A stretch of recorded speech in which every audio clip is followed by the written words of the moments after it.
నమస్కారం, నా పేరు పద్మావతి. బీసీ న్యూస్ కి స్వాగతం. ముందుగా ముఖ్యాంశాలు.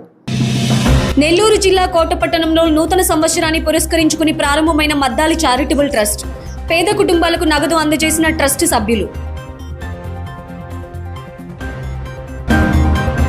నెల్లూరు జిల్లా కోట మండలంలోని నిరుపేదలకు చేయూతనివ్వాలనే సంకల్పంతో తెలుగుదేశం పార్టీ సీనియర్ నాయకులు, కోట మండల పార్టీ మాజీ అధ్యక్షులు మద్దాలి సర్వోత్తం రెడ్డి మద్దాలి చారిటబుల్ ట్రస్ట్ను స్థాపించారు.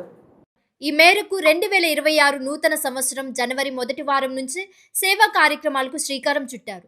అందులో భాగంగా శ్యామసుందరపురంలో అనారోగ్యంతో మరణించిన పసుపులేటి డిల్లమ్మ కుటుంబ సభ్యుడికి 5,000 రూపాయల ఆర్థిక సాయాన్ని ట్రస్ట్ సభ్యుల చేతుల మీదుగా అందజేశారు. ఈ సందర్భంగా ట్రస్ట్ ప్రతినిధులు తూపిలి రాధాకృష్ణారెడ్డి మాట్లాడుతూ 2026 సంవత్సరం జనవరి 1వ తేదీ నుండి మద్దాలి సర్వోత్తమరెడ్డి ద్వారా తామంతా సభ్యులుగా ట్రస్ట్ ప్రారంభించడం జరిగిందని, ఈ ట్రస్ట్ ద్వారా ప్రస్తుతం కోట పంచాయతీ పరిధిలో ఎవరైనా పేద కుటుంబాల్లో మరణిస్తే వారి అంత్యక్రియల నిమిత్తం 5,000 రూపాయలు ఆర్థిక సహాయం చేస్తున్నామని తెలిపారు. భవిష్యత్తులో మరిన్ని సేవా కార్యక్రమాలు చేపడుతూ సేవా కార్యక్రమాలు చేపట్టే పరిధిని విస్తరిస్తూ ముందుకు సాగుతామని తెలిపారు. ఈ కార్యక్రమంలో ట్రస్ట్ ప్రతినిధులు తీగల సురేష్ బాబు, తూపిలి రాధాకృష్ణారెడ్డి, మర్రి అనిల్, బండారు కృష్ణయ్య, నందం మోహన్, ఆకురాతి శ్రీనివాసులు, ఉంటా నీలిమ తదితరులు పాల్గొన్నారు. నమస్కారం. మన కోట గ్రామం నివాసి పసుపులేటి డిల్లెమ్మ గారు వైద్య సేవ కార్యక్రమంలో కూడా చాలా కాలం సేవ చేసి అనారోగ్యంతో చనిపోవడం జరిగింది.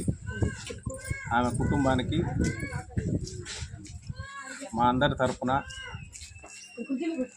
సానుభూతి తెలియజేస్తూ ఆమె కోల్పోయిన భారం నుండి, బాధ నుండి కోలుకునే ఆత్మస్థైర్యాన్ని వాళ్ళ కుటుంబ సభ్యులకు అందించాలని కోరుకుంటూ ఈ ఏడాది జనవరి 1వ తేదీ నుండి శ్రీ మద్దాలి సర్వోత్తమ రెడ్డి గారి ఆధ్వర్యంలో మద్దాలి చారిటబుల్ ట్రస్ట్ అనే సంస్థను ప్రారంభించడం జరిగింది. మేమందరం కూడా దాంట్లో సభ్యులుగా ఉన్నాము.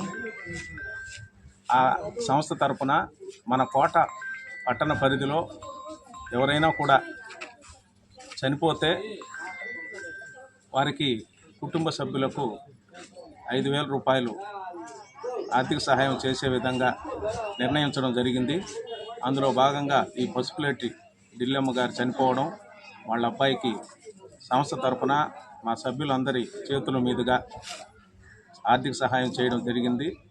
అదేవిధంగా మన గ్రామంలో నిన్న మొన్న కూడా కొంతమంది చనిపోయారు, వారికి కూడా సహాయం అందించడం జరుగుతుంది. భవిష్యత్తులో కూడా ఆ కుటుంబానికి మా తరపున మేము చేయగలిగిన సహాయం చేస్తామని తెలియజేస్తూ వారి కుటుంబానికి అండదండలుగా ఉంటామని కూడా ఈ సందర్భంగా తెలియజేస్తూ ఈ కార్యక్రమాలను భవిష్యత్తులో ఇంకా కూడా విస్తరించి మద్దాలి చారిటబుల్ ట్రస్ట్ సేవా కార్యక్రమాలని విస్తరిస్తామని ఈ సందర్భంగా తెలియజేస్తూ పసుపులేటి డిల్లెమ్మ కుటుంబానికి మా సంస్థ తరఫున మా సభ్యులందరి తరఫున ప్రగాఢ సంతాపాన్ని తెలియజేస్తుంది.